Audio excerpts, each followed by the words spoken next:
All right, so we're going to break down all things Urban Meyer and the Jaguars' decision to move on from him late last night. Reading Shad Khan's statement that he put out yesterday, said after deliberation over many weeks and a thorough analysis of the entirety of Urban's tenure with our team, I am bitterly disappointed to arrive at the conclusion that an immediate change is imperative for everyone. I informed Urban of this change this evening. As I stated in October, regaining our trust and respect was essential. Regrettably, it did not happen.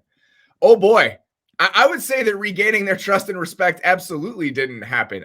If anything, the trust and respect has eroded even further with how all of this unfolded here over the last few months with the Jags.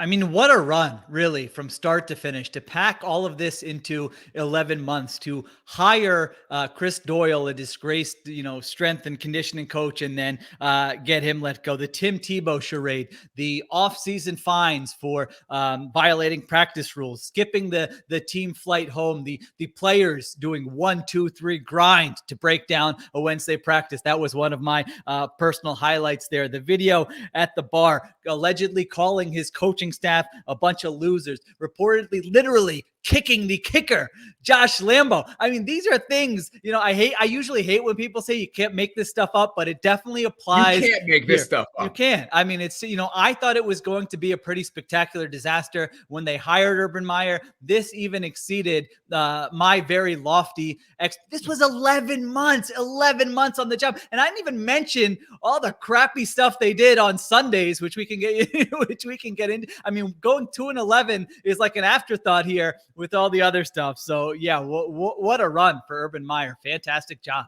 You forgot that he said they wanted Kadarius Toney in the draft, but before they drafted Travis Etienne, which was a good one. You forgot that he split the first team reps in training camp with the guy they drafted first overall in Gardner Minshew.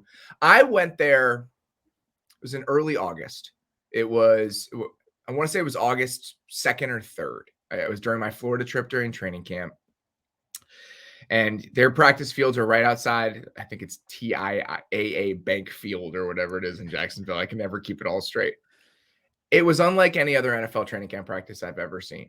Before the practice started, an assistant coach gave like an extended speech. Like it was 5-6 minutes long, and they would transition each day. A different person would give it. And it was just a very strange kind of thing. There was a PA system that was announcing kind of the movement between different sections of practice, which my understanding was a college thing, but just the amount of yelling that took place during individual drills and what it felt like. I was like, I don't know about this. Like, I'm not sure that this is going to last very long.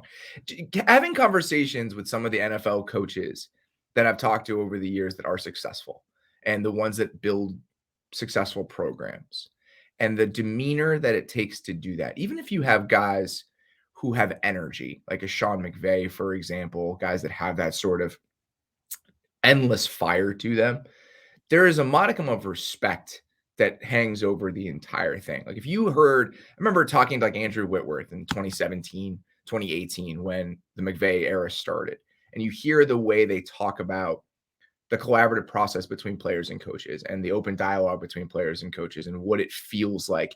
Even if you have a rah-rah coach, there needs to be an underlying understanding between everyone in the building that this is a partnership. We are on very equal levels here, and that's how we're going to define our organization, define how we communicate with one another. It seemed like that never happened in Jacksonville, along with everything else that was a problem there. I mean, I cannot remember a more embarrassing NFL coaching tenure than this, even if there have been ones that have been as poorly run and as unsuccessful.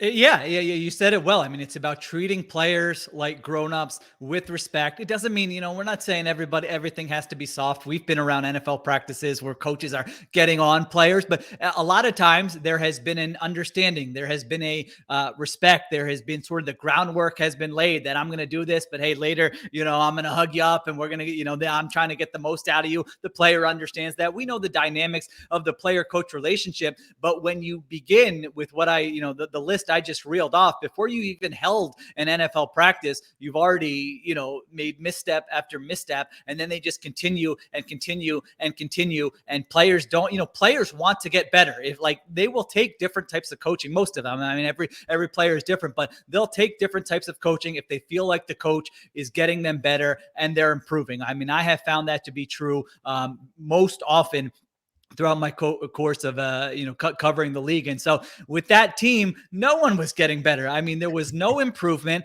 And so now you're doing all this stuff. You don't respect the coach. The coach is acting like a jerk. The coach is not fully invested in the team. And all of a sudden you're looking up and it's week 15 and you're saying, what are we doing here? So, I mean, he failed so spectacularly on so many different levels that, I want to say it's hard to even fathom, but, there was a bit of a predictability to this, even when they hired him.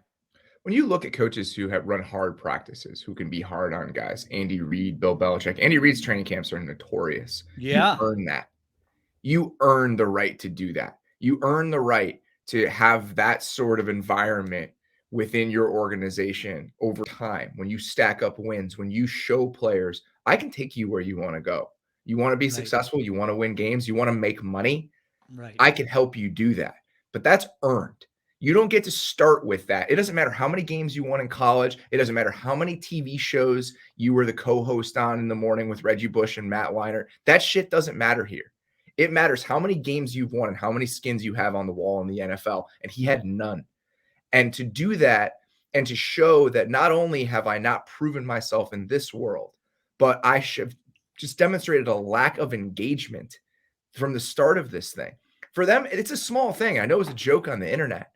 But for a reporter to ask about Andre Sisco's snaps last week and for him to say, oh, yeah, I think he's playing more, and for him to play 0 snaps in that game when you are not the offensive play caller, it's not like you've contracted out a side of the ball and like, oh, yeah, that's what I do. Like I have a Vance Joseph or a Wade Phillips in year one, and that's what they do.